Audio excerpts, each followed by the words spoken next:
Hello, friends and brothers. Thank you for joining us today. And at the second or third annual second annual San Antonio Masonic Expo. I am Dennis with Masonic Improvement with my ungorgeous co-host Justin Jones, and all of the speakers and presenters today at the Expo, as well as the Grand Lodge of Texas Officer Leadership Training. So we're going to take questions from the audience, but I'd like to ask the first question, which is to Brother Galloway, and that is, what induced you to become an educator for the Grand Lodge of Texas? Well, I am an educator by profession, so my usual vocation is I was a former superintendent. I've been in education for, I guess it's been 14, 15 years now.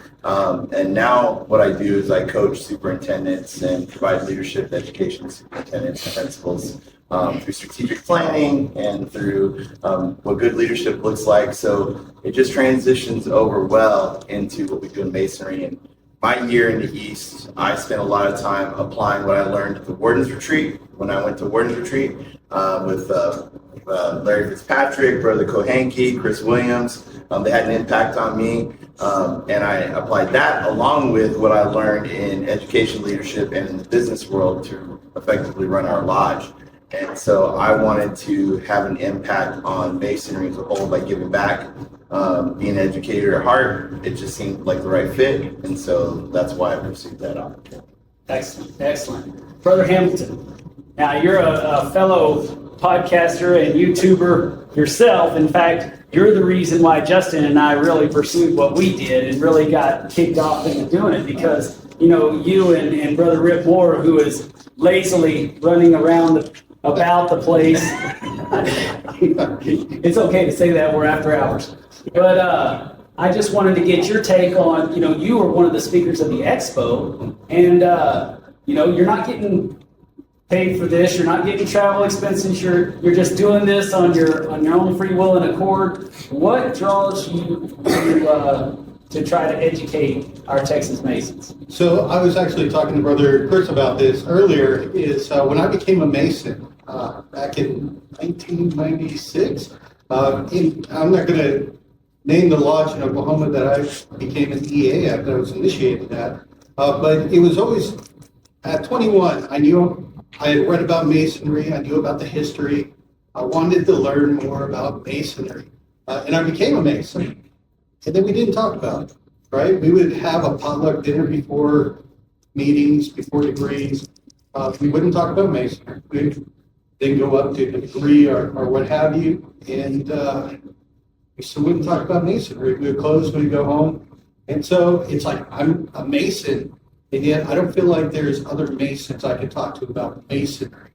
And so that's why when I was given the opportunity a couple of years ago at Forward 2048 to be on the podcast, to start talking in front of other lodges, that's why I jumped at the opportunity to talk about the Masonry and put it out there for other people that I felt that I didn't have the opportunity for when I first came to the craft. Nice, very nice. And for our audience, why don't you let them know your book? I would love for them to get a chance to purchase your book online. Oh, yeah, absolutely. So my book is the unpublished writings of Joel P. Lightfoot. It's called Ancient Mysteries in Modern Masonry. It's available on Amazon.com. It's also available at my publisher, Westphalia, which they have actually a ton of good books there as well. They have some of the Scottish Rite House of the Temple Librarians and Archivists actually published through Westphalia. So if you have the opportunity, go through their catalog. There's a lot of great material there. Very nice, very nice. Let's skip over to a little bit of, well, you know, since we went with 148, let's jump to our TikToker of the group. 1327, thank you. All right. Yeah. Brother Fluff, Zachary White. Yes, sir. Also known as Brother Fluff. You know who he is.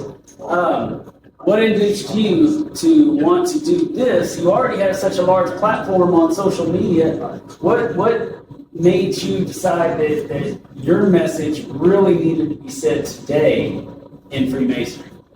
Because I really enjoyed it. I think the biggest part of my message, the reason why I came down is, one, you make a promise to a brother and you're going to come down, right? So that's first and foremost. But two, people see these people who we call influencers online, on social media and whatnot, and when you aren't in the spotlight, you often think, man, I can't get in the spotlight. And a lot of times whenever I started kind of growing in my following count and everything like that, I'd have brothers reach out to me and be like, hey, Fluff, I'm thinking I want to start talking about the shrine. What do you think? I think I want to start doing this. What do you think? I think I want to do this. And they would ask me questions. In fact, one of the reasons why I do this is because of Justin Jones. And I sent him messages as a fellow craft, because it was during COVID, as a fellow craft saying, hey, when I become a Master Mason, I think I want to talk about this, or I think I want to do this online, I want to do this. And he sent me back the greatest response. It was like, oh yeah, cool, man. But I get it now because I get a lot of those messages. And I think what I wanted to do is to inspire other brothers that nobody is going out there trying to get big and famous. And if they are trying to do that, they're going to fail. But what we have in Masonry is a message that's worth sharing. And everybody should do their part to share that message, because if it even just changes one person's perception on what our fraternity is and what the Brotherhood actually does, it's worth it, because that's one less mouth telling lies, and we know that that principal tenet that we all look for is truth. So that's why it's important to me to come down here to talk to you guys, to go everywhere that I go and talk as much as I talk about this, because if you guys can get out there and just share one good story about your lodge, share one good experience that you've gone through in the degrees, share one inspiring moment that you've had with another brother, whether it be riding in the truck with them or sitting next to them in the lodge like we're sitting next to each other right now. That's a story worth sharing. We all have our own past. We're all on our own journey. So let's get out there and share it, because nobody can experience it like you. Exactly. That's one thing that Justin and I always say is, if you got something to say, Masonry could use more of that online so that people understand what we're about and what we're doing, especially since that is our biggest source of Conspiracy members. Yes, get through the conspiracies of the world. I'd like to ask real quick before we ask any other questions ourselves. Are there any questions from any of the guys that came to see the expo or came to Apostle Leadership Training? Do y'all have any questions for any of these brothers that presented today? Yes, sir. So it's a general question to everybody up there. This is you're all my brothers, some of you are my close friends. This is not a personal attack question or a gotcha question. I had to even write it out and reread it a couple of times so it didn't sound like a gotcha question. I want to make sure that, so with the low and lack of the presence of the Grand Lodge of Texas in Far West Texas, in El Paso, Texas, how is El Paso Masonry going to survive in the future? In case our listeners didn't hear, he was asking, in Far West Texas, they don't feel like they're getting the attention of Grand Lodge, and they're wondering how they're going to survive in Far West Texas. I'll kick it off. I'd kick it off. As far as I know, Masonry is going to exist and do just fine without the Grand Lodge of Texas being truly involved in all parts of the state. We exist to regulate and to make sure things are standard. But I think El Paso has a unique opportunity. I've been out there. I usually go at least once or twice a year. Love going out there. Love the mountains. Love the sunrises out there. So I think the thing that I would focus on, and the thing that I've tried to push in El Paso, is the binational conference, where we have guys from, I know this year it's going to be in New Mexico, but it's 20 minutes north of El Paso. Yes. I mean, that's something that El Paso can do that nowhere else in the state can do. And to me, we all need to focus on what we can do best in our area. I always equate it to food because I'm a foodie. I'm not going to eat tacos in Lubbock, Texas. Sorry, that's where I'm from. But, it's just not one of those things. You know where to eat certain kinds of food. And the same thing happens with our masonry. Like, you can do stuff in one part of the state that you can't do in other parts of the state. So don't try to make El Paso like everybody else. Why would you want to do that? That's taking the special out of El Paso. But I think we should focus on the only thing or the thing that we can only do in El Paso, which is bring guys together from Arizona, New Mexico, Texas, and Mexico. Sometimes even Oklahoma comes down because they're not that far. That is something special, and that's what I would, if I were in El Paso, that's what I would be focused on, because it's so unique, so interesting, so cool, and it's just that awesome opportunity that El Paso has. And those exist all around the state. Find out, what is in your area and do that, to the nth degree that you can. So that's my 2 cents. I'd like to add to that, that's all right. Last year, we scheduled an OLT in El Paso, and less than 12 guys signed up. So when we do extend something, we kind of need, El Paso to come out too. And the promise was we'd be able to get at least 25 guys there, which we needed at least 40 to get to break even, and we were going to go for 25. But then what we did is we refunded their money, and we gave them the mileage, hotel rooms, and a free ticket to come to Lubbock. And so there was about 8-9 guys from El Paso that came up to Lubbock last year for OLT. This year, we've had OLT guys that came to Houston, and we paid for their hotels so they could come to Houston. And we are already scheduling with them a mini OLT in El Paso that right now they're having conversations about, and they're supposed to let me know next month if it's going to happen. But what that means is we're going to send 2 or 3 guys, so it's less cost for us, and we're going to reduce the rate to $150 instead of $250, not cover catering, and be at a lodge, so we don't have to pay for facilities. And we're going to show up, and we're going to give them 101 and 201 if they can get at least 10 guys together. So we're trying, but we also need El Paso to come out and do the same. And if you ask us, we'll come. We will come. And if it's not cost effective, we will figure out a way to make it happen.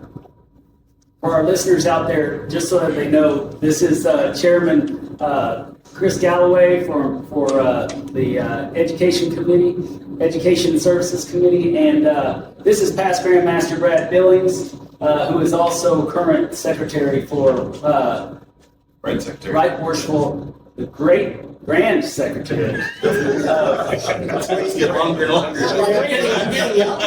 Great man. Great and good. Great and good of a man. Oh, good.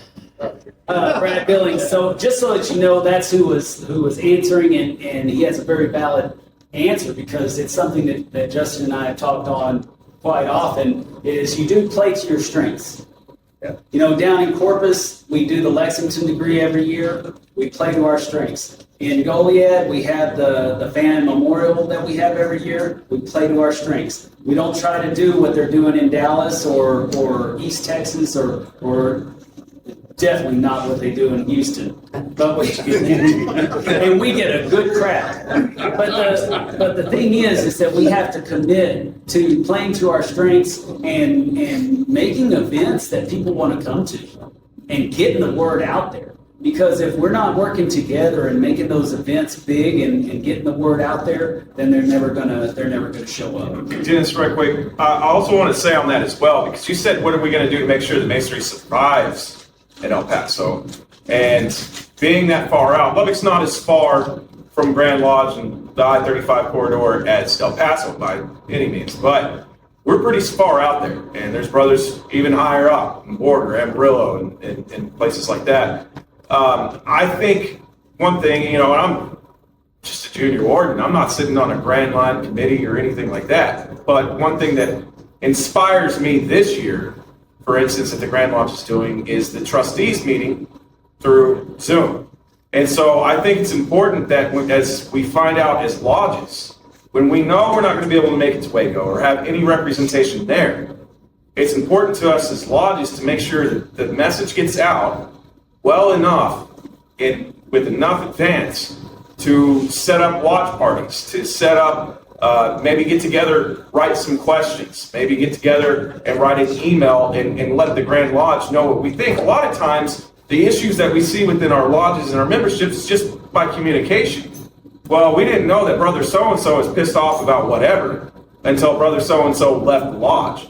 It's the same thing with lodges to Grand Lodge. We don't know that we have a problem in El Paso because somebody's decided that they didn't want to relay that message to the district deputy, or maybe the district deputy thinks he's going to get cooked and he doesn't want to relay it to the Grand Master or Grand Secretary, right? So we have to do a better job of communicating on that, but also play as active a part in our own lodges to communicate back with Grand Lodge. If Committee on Work and all those guys want to come and help us, then we need to be sure to tell them what we need help with. So I think a lot of the tools that are coming out virtually, we're going to see more of that. I mean, technology's not going anywhere. It's only going to continue to advance. So if we continue to use social media, we continue to use the private messagings and encryptions and all that, we're never going to get to a point where secrets are going to be shared online, but we can continue to strengthen our Masonic bonds with our leaders just by remaining in touch with them. Can I give a little plug? So you mentioned what Grand Lodge is doing with the trustees meeting with Zoom.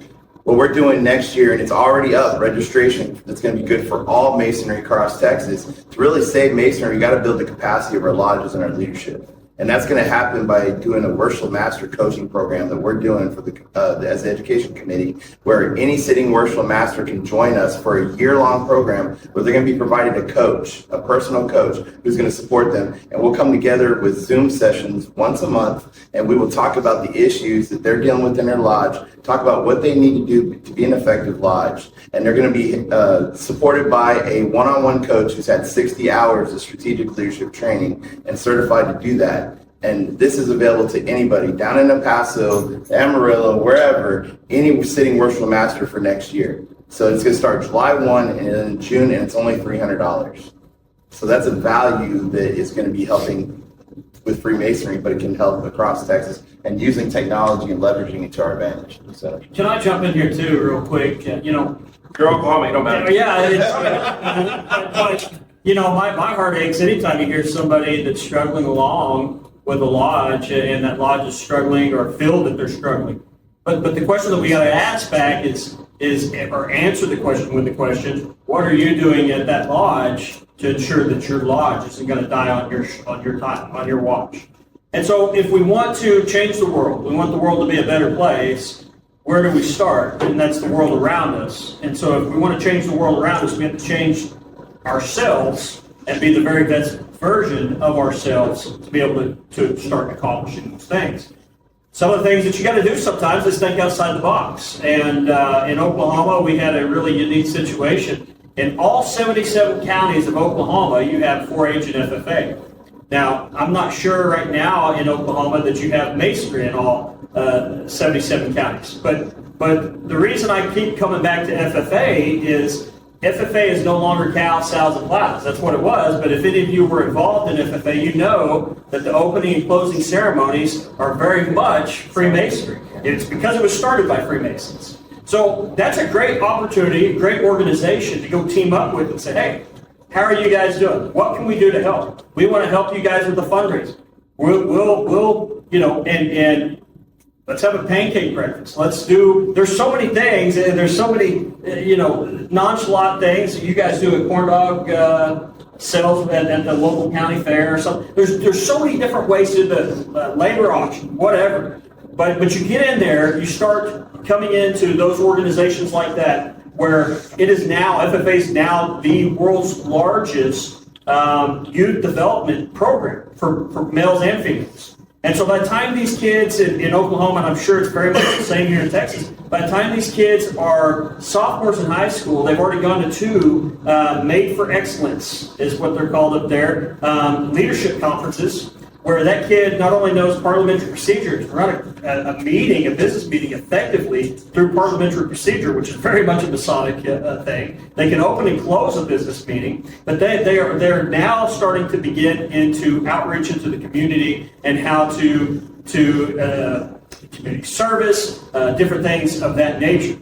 By the time they're juniors in high school, they're attending what is called the Advanced Leadership Development Program. And so that's an even more advanced, like it says, leadership development.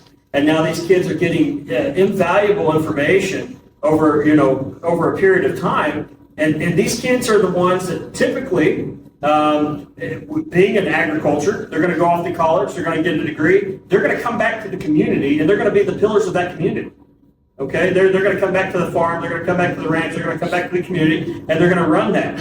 And so the biggest problem with masonry is not to be one to ask one, it's to be one to ask. As I said earlier, we need pins that doesn't say, well, this one's my new favorite pin. But we need pins that say, I'm a Mason, ask me.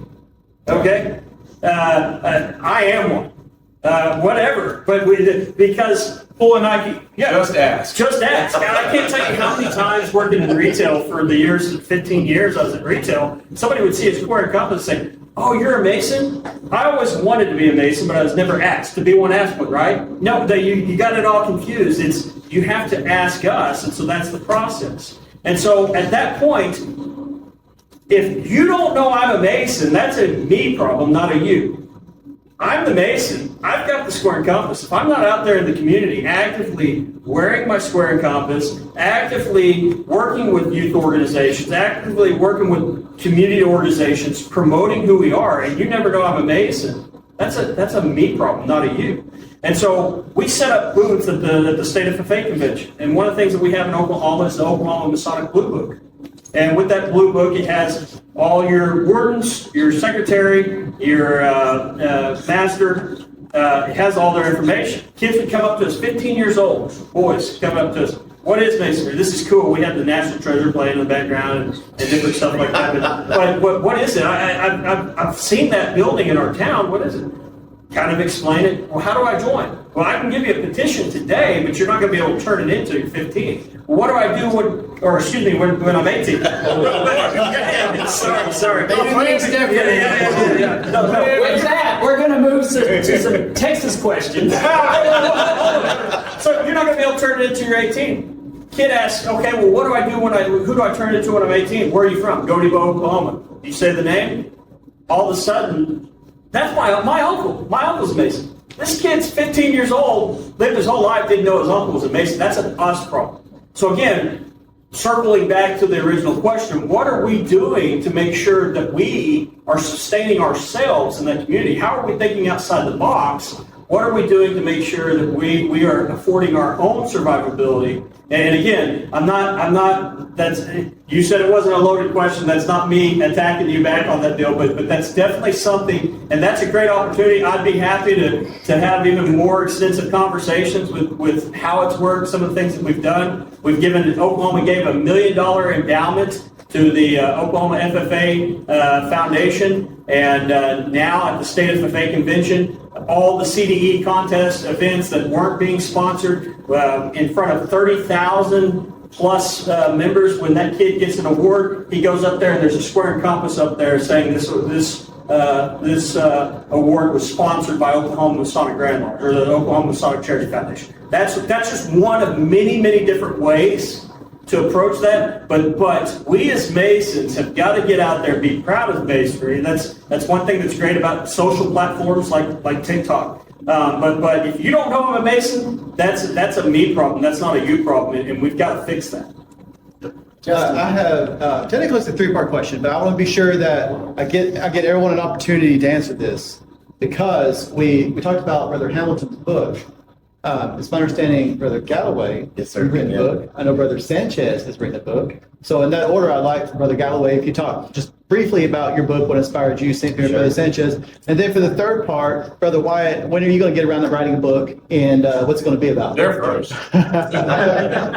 So, believe it or not, I have 4 books. The first book is Leading from the East, Innovative Strategies for Masonic Lodges. And that's about my time when I was in the East at Valley High, 1407 in San Antonio.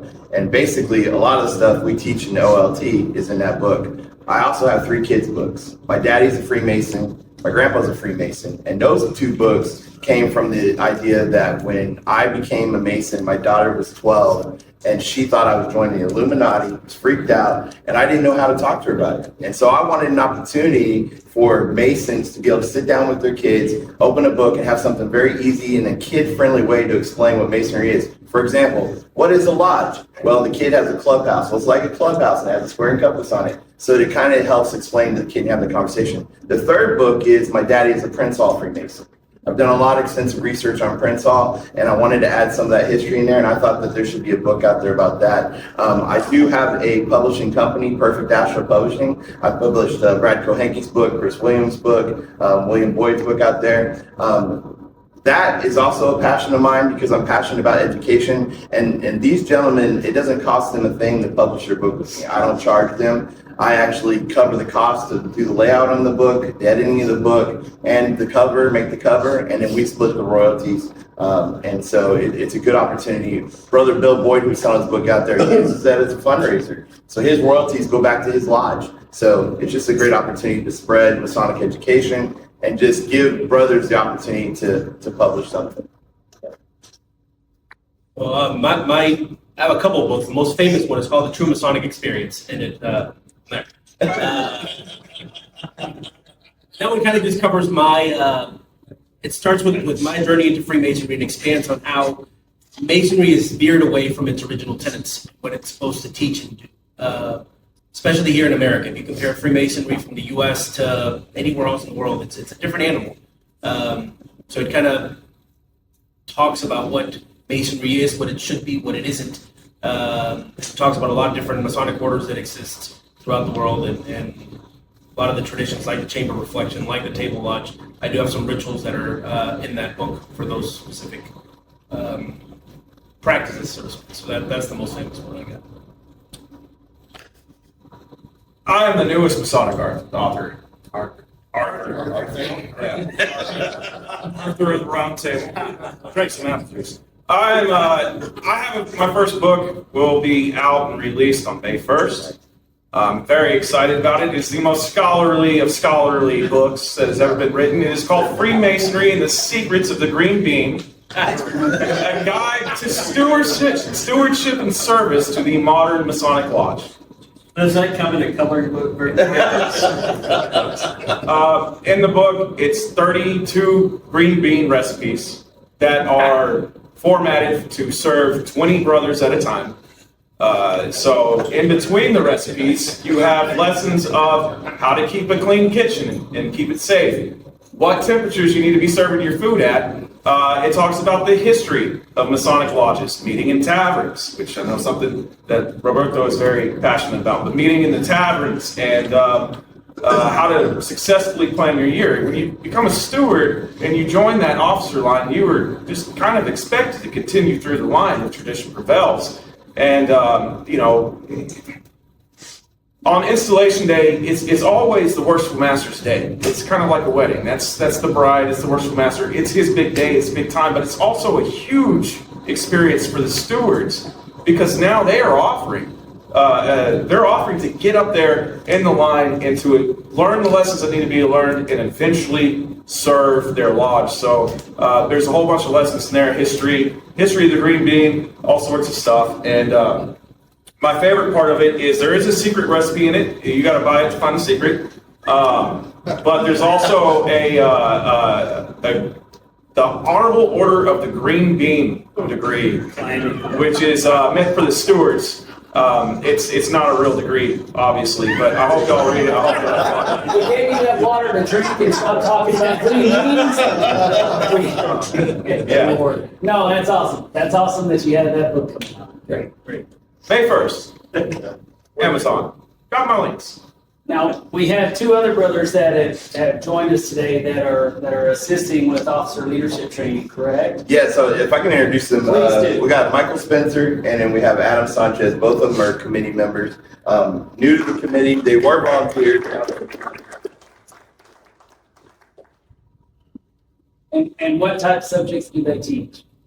Yeah, so the primary things that I'm doing right now for our officer leadership training is I look at the Vanguard Award as a function of action planning for your year as master and really where you can use that as the blueprint for success and how to run a high functioning lodge using that as your starting point, not as the end goal. Yes. And I also look heavily into, for our 101 participants, the investigation process for new Masons, all the way through the balloting process within the lodge and how those function and how really we should be digging into those as really strong tools to use within our lodges to continue to strengthen the guys we bring in, to avoid the guys we really don't need to bring in, and as master what responsibilities and powers you have to make sure those run effectively and smoothly. Nice. Brother Sanchez. I do a lot of setting the lodge to work and the roles and responsibilities of lodge officers. And what that really entails is what we do pragmatically as brethren. How do we set to business? What do we need to do in order to keep our stated meetings running efficiently? And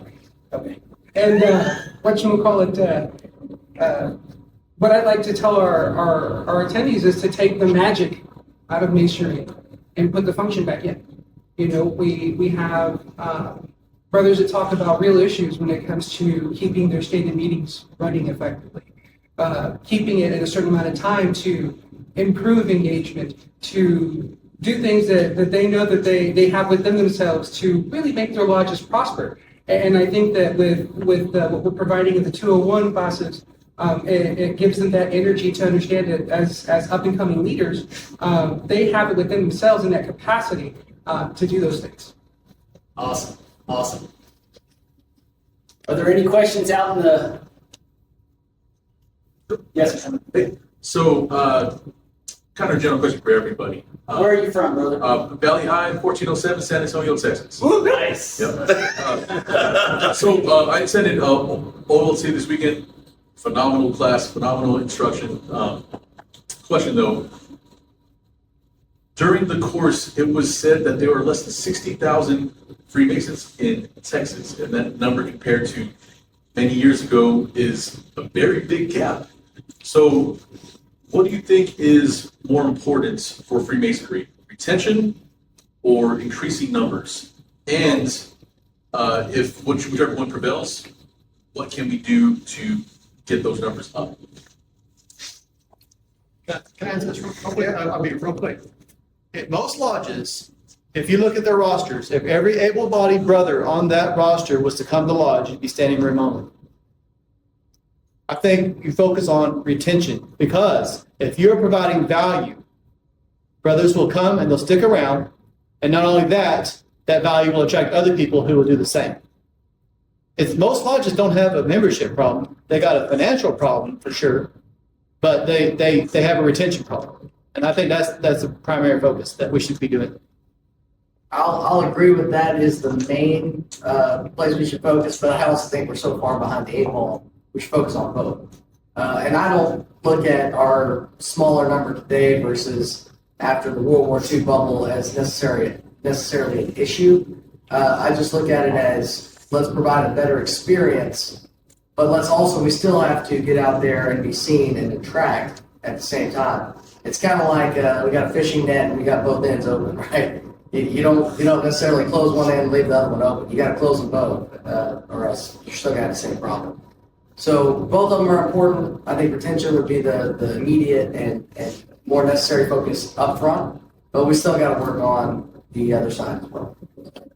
And I think focusing on quality as well. So quality of masonry, quality of the man. And when you focus on quality, everything else improves. And something to consider, I know this has been said probably 100,000 times in research, but the cost of masonry back when it was at its peak, compared to now, it was almost a month's salary to be a mason. So when you think about that and what we're paying now, the value, there's no value in it. Are you speaking of dues? I am. And it's one of the first things we did is raise the dues in our lodge because we had to, because the doors were going to shut down, and we showed the value because we didn't raise our dues since 1990 when it was $100. But when I showed them in 1965 when we paid $65, it was $365 in value. And so when you see the value that people paid, they valued it more and they showed up. Fort Worth is an extremely busy lodge, and they pay $365 a year for dues, $1 a day, which really isn't much in comparison. But overall, quality man, quality of activity, because if you're going to pay more, give more quality masonry. And that's what Brother Rutgers for Buildings is talking about, is that value to the mason. When you give them the value, they'll show up. Well, with that, you've got two questions on a multifaceted issue with masonry. So you've got retention, you've got education, you've got putting guys to work, not hurting feelings, quality, all of that stuff. We're going to raise dues, but we're not going to raise our standards for a degree table. We're going to show up in, knee shorts and a polo or whatever, and provide a subpar experience with a above par dues. And so that's something. And then what's the education like? What's that guy with fluff and some of the lives that we get into and talking about things? I was a Mason almost 20 years before I figured out or realized the difference between clandestine, irregular, and bogus Mason, right? And so those are things there that's part of our obligation. Those are things that we need to be educated and understand.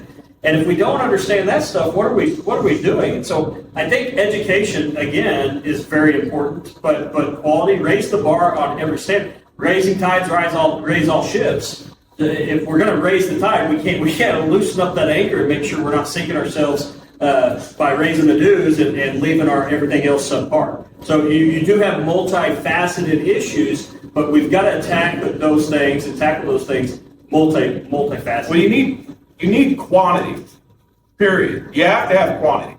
Of course, we're worried about the quality. We need to focus on the retention. It's always cheaper to retain than it is to go out and get a new customer, right? It's always cheaper to do that, but you also have to have quantity in something that's going to continue to grow, because whether we like it or not, the boomer generation's coming to an end because they're just getting old, The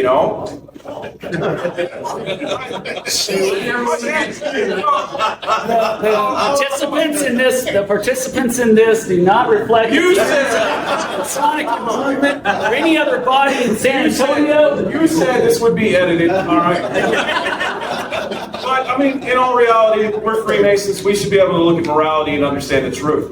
We're all not going to be here for a while, so we have to find somebody to replace us. And when we're looking at somebody to replace us, it has to be a quality member. I like to look at the old numbers, right? I talked about them today. 254,000, almost 2% of men in Texas are Masons, 1 out of 20. But we're not ever going to get back to that number. You know why? Because at that point in our history, we were a fat, fuzzy, stuffed caterpillar.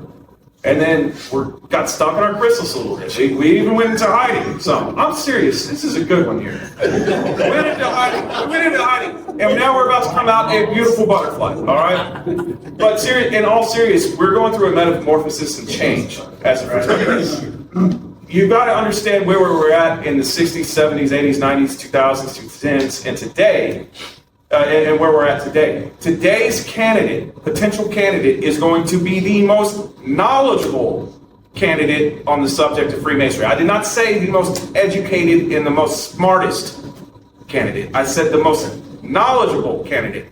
So we have to make sure that they're getting the right information to be that quality Mason when we bring them into the lodge. And if we're honest with them, and if we work with them, and we also retain the good brothers from the fraternity, then what we're going to end up having is we're going to have quality and a little bit of quantity. But it's never going to look like it did before. And honestly, I don't think it's that bad, because a butterfly's a lot prettier than a fat caterpillar anyways. Well, but that's something, you touch a good point on that, because you definitely, with that knowledge, okay, we can Google. We all know, I had symptoms 6 months ago, and it started in WebMD, and I was going to be dead in 3 months, right?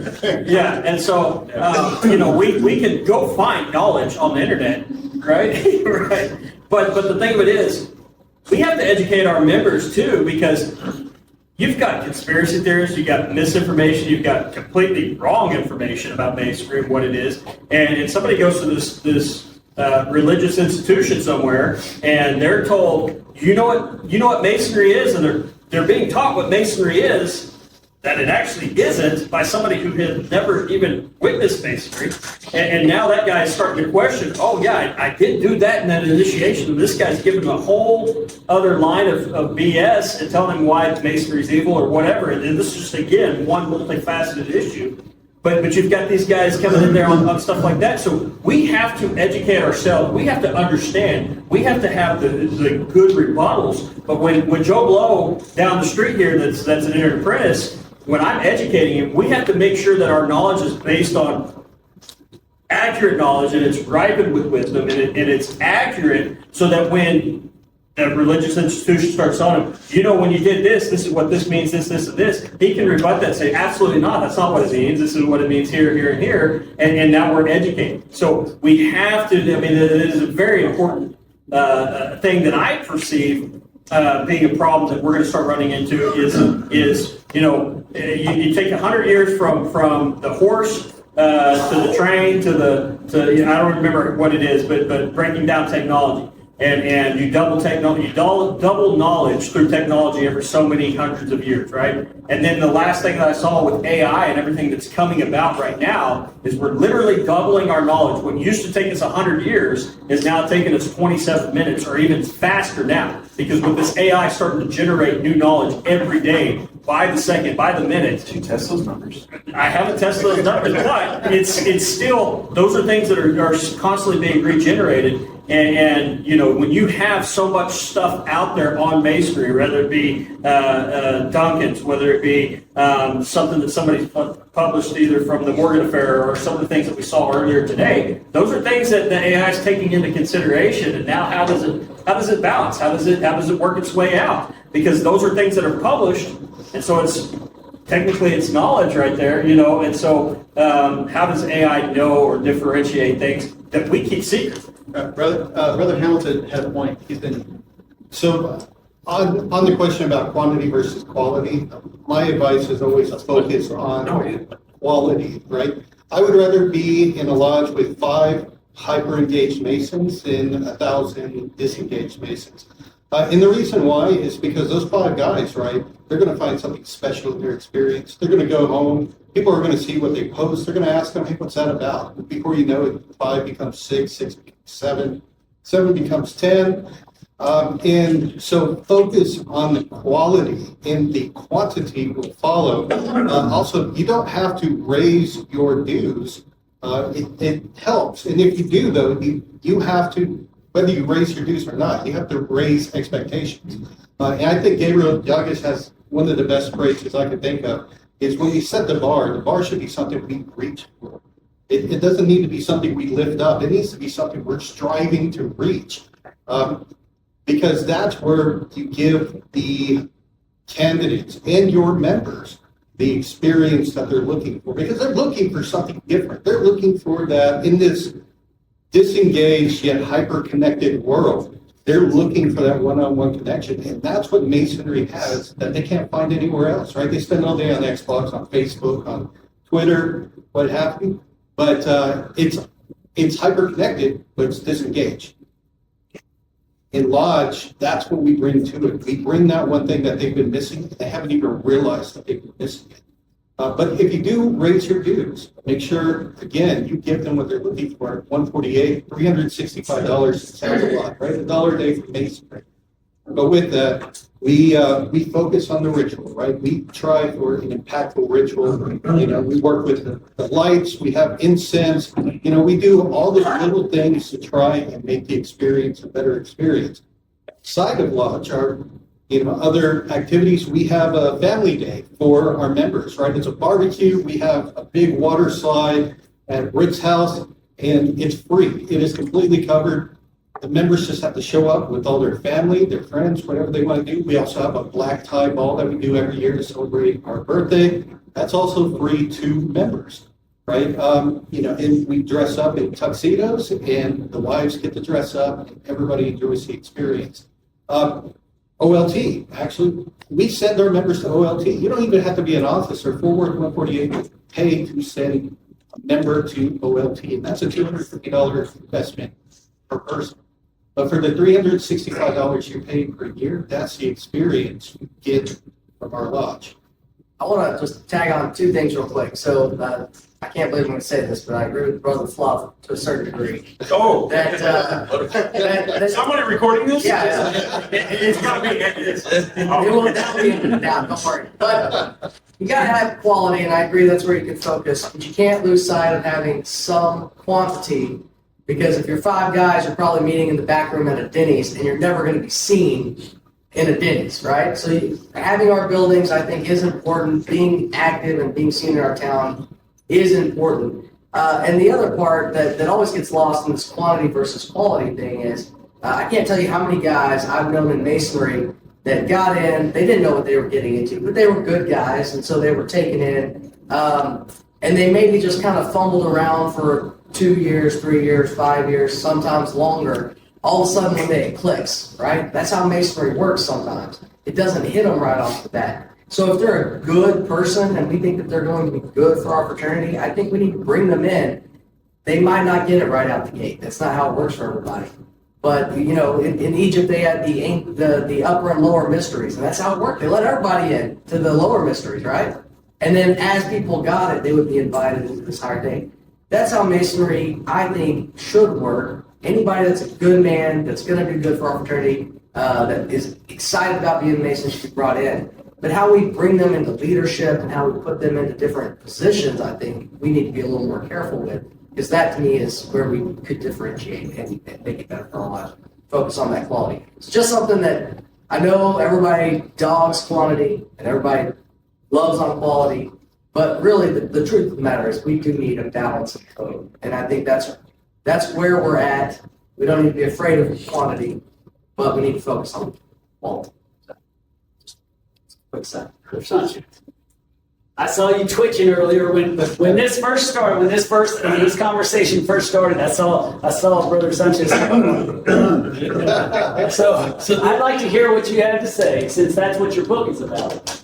So this is a very weird subject because it varies, and while I do agree that there does need to be a balance, the quantity of the candidates, however many we get in, those are the guys that help pay for our experience, right? That they help maintain the buildings, pay per capita to Grand Lodge.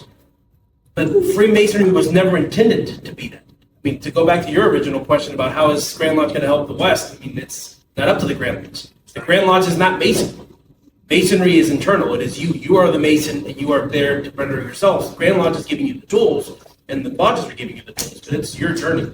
It's your expectation. So going back to the quantity versus quality, I'll take the quality of a man any day over the amount of brothers, because they're going to exist. But at the same time, if you go to a guy that was raised as a Mason back in 1952 and has never been back to lodge since, but he carries that card and he has that ring, yeah, he might meet you and be like, yeah, but he doesn't have those tenets fully ingrained in him. And he might forget what they are. And he's going to be embarrassed to come back to lodge because he's going to be quizzed and doesn't know the answer. But at the same time, does he remember the lessons? He knows that I'm his brother, but what? And what does that stand for? So it's a weird question that I have a hard time. I am by no means anti Grand Lodge for that, but at the same time, like, we are not the Grand Lodge, we are Masons, and the Grand Lodge exists because of us. So that quantity, that amount of numbers that keeps the buildings going, keeps the lights on, and keeps the Grand Lodge building in Waco. Like, I mean, that's needed, sure, but that shouldn't be the reason we're getting you guys in. So we need to make sure that we understand the difference between that quality and that quantity. And if you are guarding the West Gate because you are the guy that's junior warden and somebody petitions your lodge, make sure the guy's going to be good for the lodge, not just the bottom line. He's like, yeah, we need the deuce. Because that is the worst mistake you can do, is just like, yeah, deuce. Please don't. Since Justin opened this one up, I'm going to close it up, and then we'll go to the next question. But I tend to agree with what you're saying on quality versus quantity. But I would also like to say that one of the things that we really need to focus on is the fact that we need to stop putting so much of our faith in our old buildings that don't necessarily have to be there. There's not a good reason for us to try to keep this infrastructure going that was built when we had 245,000 Masons. We don't have 245,000 Masons today. And that infrastructure was built then. And we're not going to get there for a long time. So the easiest solution for a lot of this is to restructure what we're dealing with on our bottom line, and then we can focus on reinvesting that money on the stuff that counts, the stuff that's going to bring that quality to our lives and to our masonry. Now, I love what 148 does, and I love what Perfect Union does. They use the Scottish Rite building as their building, as where their lodge is. 148 does the same thing with the temple in Fort Worth. And I think it's a perfect use of a building because it's large, it houses many lodges, not just one. And you can pull your resources and have something big enough for everybody. I think that this building here is a great example with the shrine. We have these big buildings with the shrines all over, and yet only a third of them gets used on most weekends, if that. If that. Usually they're empty. So I think that if we were to think about things in the lines of working smarter instead of harder, then we might get there a little bit easier and find where our quantity of membership will support the quality that we all desire, and then we can just build up from I there. just want to caveat that real quick. What you're talking about though is big city masonry, and I'm from small town West Texas originally. Smart big. You can go through from Lubbock to El Paso, really that whole side of the state, and you can drive 150 miles and not hit a lodge. So in smaller towns, it's more important that we keep the buildings. So if you're out there and you're watching this and you're in a small town, please keep it going. Because particularly in West Texas where I'm from, my hometown closed up and it's an hour and a half from one lodge to the other. And it creates a big problem for people who are in between. So smaller towns, we need to keep the buildings, we need to keep it going. Bigger cities, yeah, of course, I'd like to see some consolidation, but the right way. Yes, yes. And so I don't get strung up when I get home. I live in Goliad, Texas. We have a population of 1,908 people. When Goliad Lodge was formed back in 1852, the lodge dues to be a Mason were the equivalent of today of $800 a year. In 1852, that's what the dues were in Goliad, Texas. How much is your endowment now? We don't want to talk about that. And, That's a 500. and to even become a Mason, it was $1,800.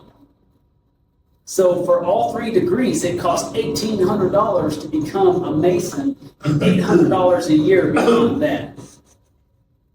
So there comes a point where we have to decide where we're going to put the value of our masonry, and we're going to have to step it up.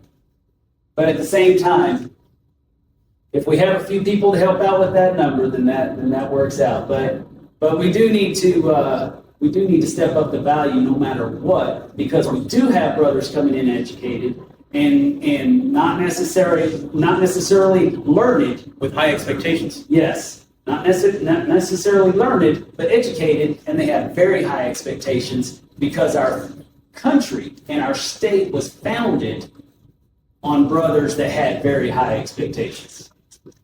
And so we need to continue that on. Do we have any other questions from the? I just, when you brought that up, I was immediately thinking about just consolidation of lodges. And to Brad's point on the smaller town lodges, I see in our districts, you know, these small towns, the younger generations move to other areas to get jobs. Because they can't, you know, unless you inherit like farmland or some other business in those towns, and you can't work there. So those towns kind of dry up a little bit. So the masonry is there. And I see in our district, Masons that will travel 4 or 5 nights a week to go prop up and keep a lodge open. I can't help but think if they put all the energy into one lodge, Yeah, I concur. it'd be a pretty big impact, right? I mean, it's hard to. I agree, and I'm not saying that should happen, but I've seen it happen where a lodge can, if it can survive long enough, you can get 1 or 2 young guys in there that are excited, and then all of a sudden it's the best lodge in the state, you know. So there are times and places throughout the state where I feel like we need to push to keep them open. Then there are other areas where consolidation might make sense to create a stronger central lodge that then you can go kind of back out to the community. It depends on where you're at, you know, and I think every lodge should continually be looking at that kind of an experience because it's not necessarily about the lodge or the town, but in the smaller communities you can be more active in the lodge and in the town community. So it really just, it's a case-by-case basis. But there is a vast difference between small town Texas and big city masonry. Small town masonry, big city. Question? I have a question. Yes. Seth Pickett, Ocean Lodge 209, under the Most Worshipful Grand Lodge of Maryland. I'm the senior warden. My question is, I'm just trying to get information, come back to my lodge. Life. When life hits you and you get laid off or something happens like that, I'm in the Air Force, so I'm under contract, basically. So life hits you, you get laid off, you get some brothers that say, hey, I'm laid off, but I'm not gonna tell my lodge, I'm gonna stay away, and dues stack up. And then they decide, I got a job, I wanna come back, but my dues done stacked up, and I'm like, forget it, it done went to $1,000, and my dues are, I'm gonna say $200 a year. And what would you say they should do, or do you have any, programs where you bring them back and say, oh, okay, you pay this much, and then you can come back and be back in the lodge? Sure. Do you have any ideas? Definitely not. Because you'll take all day. The question was that what about brothers that fall short because life happens and they fall behind on their dues? Well, first of all, in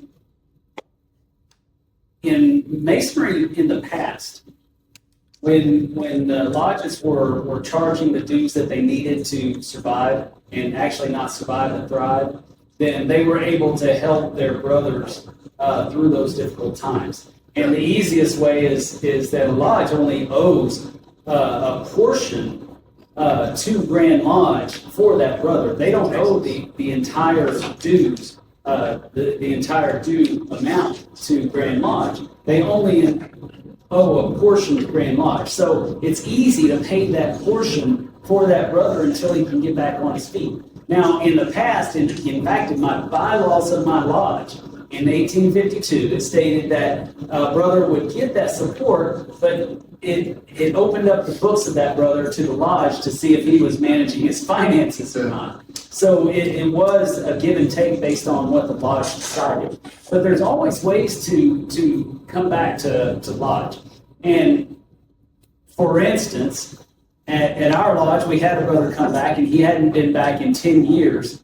And I was the master at the time, and they asked, well, how much does he need to pay in dues? And as master of the lodge, I stated, well, I would be okay if he were able to pay last year and this year, and let's call it a day. Now, our dues aren't real expensive in Goliad, I can tell you, so it was pretty easy for him to do that. Now, I did take it to a vote with our lodge, but they voted unanimously to let the brother in. They would rather have the brother there than to go without. But the deeper problem with this is that if a brother can't tell his brothers in his lodge that he's having an issue, there's a disconnect in that brotherhood. So we need to change the dynamics and culture of our lodges if we have that issue to where brothers feel like they can't count on their other brothers to lift them up in their time of need. That's our very basic charity that we're supposed to perform, is lifting up our brothers. Brotherly love and affection is the true charity of masonry. It's not giving money to scholarships. It's not giving money to all these other different organizations. Brotherly love and affection is our true charity in masonry, and that should be what we're focused on first. And if we are, then all the other things just kind of fall into place. I'll let anybody. Dennis, just to kind of tie in on that one, like that's a weird question to ask, and I don't know what the law is in Maryland, but the bottom line to answer that is to go to the law book. In Texas, it is very clear on how that works. So if you haven't paid your dues by a certain time, you're technically not in good standing, which means you are non-payment of dues. And the way that it works in Texas is that if you haven't paid dues in 20 years, but you're still on the rolls, it's not your fault. That's the lodge's fault. The lodge kept you on those rolls. So the other thing you're in charge of paying per Texas law is the year you went suspended for and the current year's dues. So if you've been on the rolls for 20 years and haven't paid dues, that's the lodge's fault for keeping you on there. So all you're in charge of paying for is the current year's dues, whatever it was back 20 years ago. That's what you are per Texas law. Now, Maryland, I don't know what that says, but I'm pretty sure it's something similar. So look at your law book and I'll be the first. One other quick caveat to that is, you have a brother that's showing up every week or once a month or whatever, and all of a sudden he just doesn't show up, and you don't reach out to him, I mean, that's really on the lodge, you know what I mean? Guys are always gonna be weird about saying when we have a problem, we just tough it up and get through it. It's just the guy mentality, right? But if someone stops showing up, maybe they're embarrassed or whatever, because maybe they did manage to finance right, they don't have the ability to pay. If somebody's active in your lodge and all of a sudden they didn't show up, give them a phone call. When I was an entered apprentice, if I missed the study club, the worshipful master would call me, and he had this just way about him. He was totally razzing, but he would do it in a way that I appreciated. And he knew I needed a little fire. And, if he hadn't done that, would I be here? I don't know. But he would call me every time I missed something. Hey, you were in a study club this Saturday morning. You had a little too much to drink last night? Know your audience. And so, but it kept me to where I knew if I didn't show up, there was an expectation if I didn't show up, I was going to get that heck on. And so if I couldn't be there, I started being proactive. Hey, I can't be there. Just let me know I got to work or I got family or whatever. And it kept me active. So if it gets to that point where you've got an active guy that stop showing up, I think that's on the master, especially the lodge as well. I mean, you're obligated at that point. I mean, you're not obligated to the people that you sit next to in the pew of your house of worship, right? You're not obligated. You're admonished. You're not obligated. We're obligated as brothers. If Fluff is having a hard time, and I know about it, and the rest of the lodge doesn't know about it, or I don't reach out to the lodge and talk to those guys and say, hey, he's having a hard time. We need to step in and do whatever. That goes again with that communication and a me problem versus you problem. We need to take care of Fluff. I know he's going through some issues. I know that's going on. We'll just step in, call him and say, hey, Fluff, I know you're going through some hard stuff right now. I stepped up and I told some of the guys, and we're gonna try to work towards this right here. That takes that burden off that guy, that embarrassment off his shoulders. So he's no longer embarrassed or trying to run and hide, because it's a brotherhood. So now we're carrying that burden with you. That's what a brotherhood's about. Is you got my back, I got your back, and we're going to carry each other. But if that guy's running and hiding, it's because he probably didn't feel comfortable talking to somebody in the lodge on an intimate level. And again, was that connection really ever made? Right. Just tell Brother Fluff he's going to be a beautiful butterfly. Yeah. Yes. So if I could kind of plug in on this as well, to several of y'all's point, it's a problem if that guy's uncomfortable coming to us and saying he's got a problem. The people we should trust most in this world are our brothers. Right? They're obligated to us, we are obligated to them, and we should really be comfortable coming to one another if we've got a problem. And the lodge should be ready to step up and help that guy. If he truly needs help and he comes to us as a brother, it's our obligation to help him. Y'all made that point. And as the lodge treasurer, I know we have money stuck aside for those guys. And we get donations every year from a handful of guys that say, hey, here's $100. If somebody can't cover their dues, let me help. Put that money aside for that. And we have that money sitting there for anybody who asks for it. And I encourage every lodge in the state to have that fund set up to be ready to help their guys when they need it. Yeah, we actually have, our master has discretionary $250 he can throw down at a drop of a dime if somebody needs it. And even if it's going to get a tow truck or whatever, he has that option. He can do it at any time to help a brother, on behalf of the lodge. You can also remit dues. So. Yeah. If your lodge finances are good, you can remit dues. You can step up, and we've had some members who have lost family members. We provide dinner, set up childcare. That's what we're here for.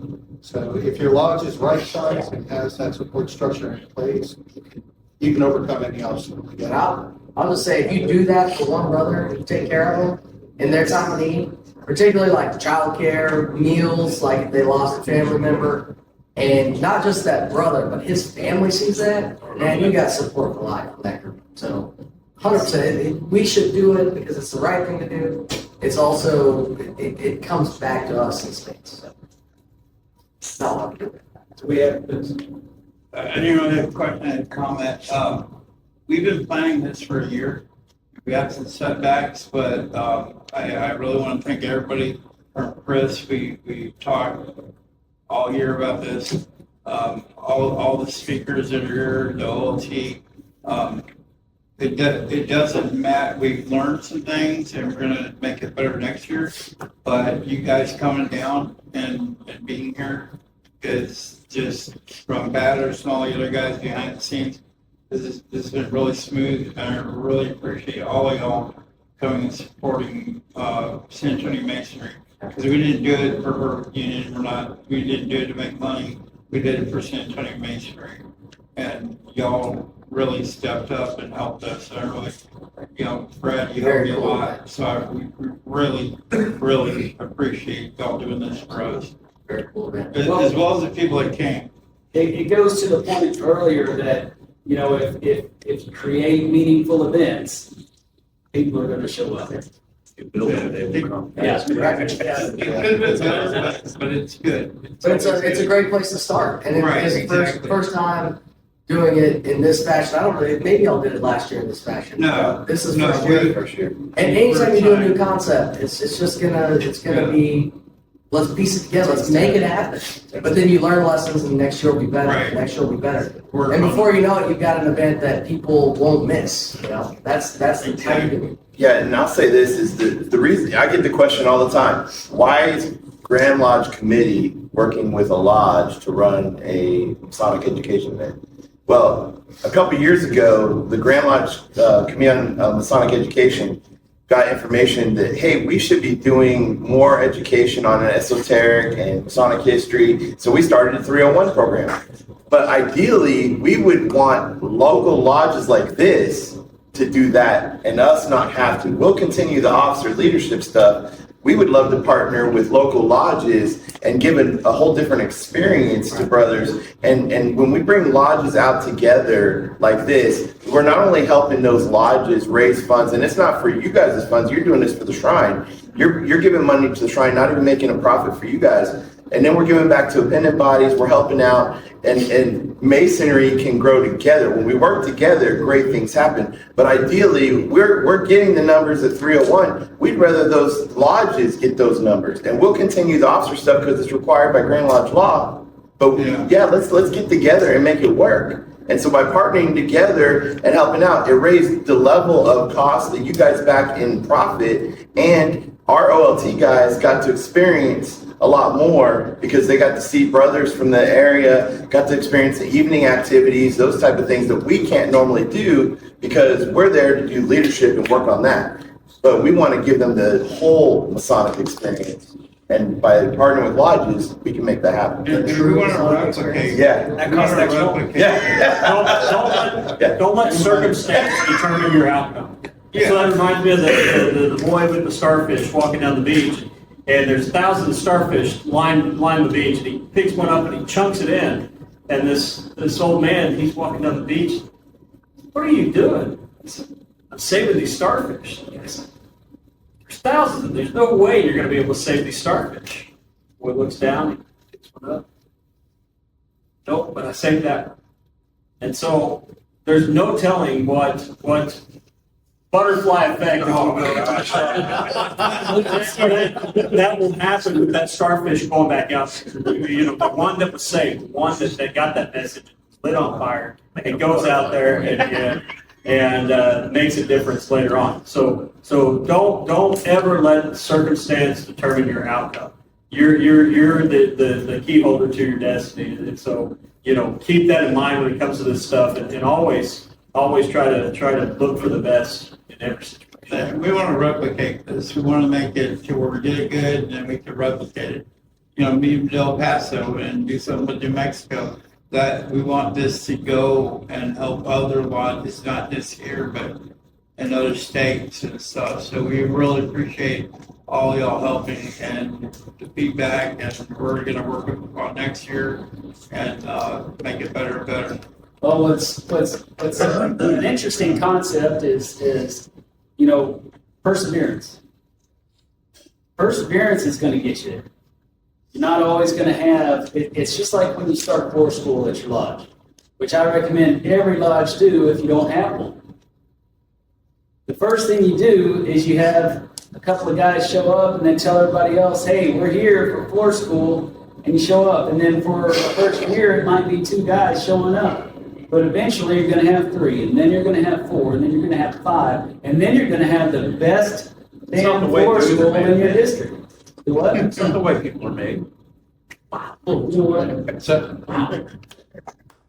Forget these West Texas guys. Hey, Lubbock is just an eyesore of Texas.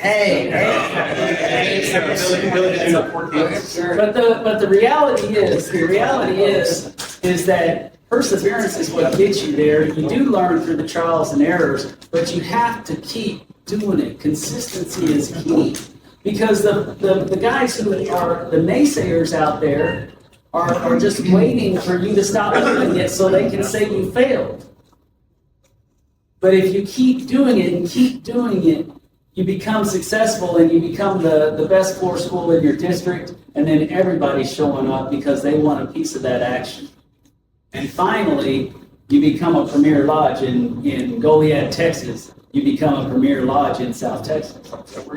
That's how it happens. Brother Hamilton. So I do have to say too, I love seeing these Masonic events, educational events, and I will always support them. I think one of the hangups that a lot of lodges have is they feel like they have to ask permission of somebody to have an event like this, and you don't. When we first started doing Texas Masonicon, geez, it's been 7 years ago, actually, we first started doing that. And we used to get the question all the time, who gave you permission to do that? When we did the podcast, who gave you permission to do that? It's like, nobody gave me permission. Please don't call out. Right, I mean, as long as you comport yourself as Masons and you follow our standards, the teachings of our craft, you can have these events without having to ask Grand Lodge, hey, is it okay if we do this? Just do it. You don't have to ask permission. Any more questions? Do we have any other questions? I do have a statement. William Batters, Master of Perfect Union. I just want to thank Chris and the Committee on Education and all the guest speakers that came for the Perfect Union Masonic Education Expo, our second one. I just appreciate everything. You all blew it out of the park, and it was an excellent job from every one of y'all. It was excellent. It was amazing.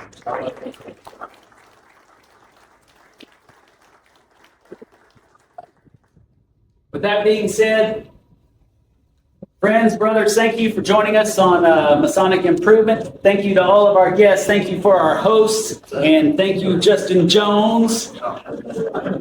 Keep it between the points. Motor B.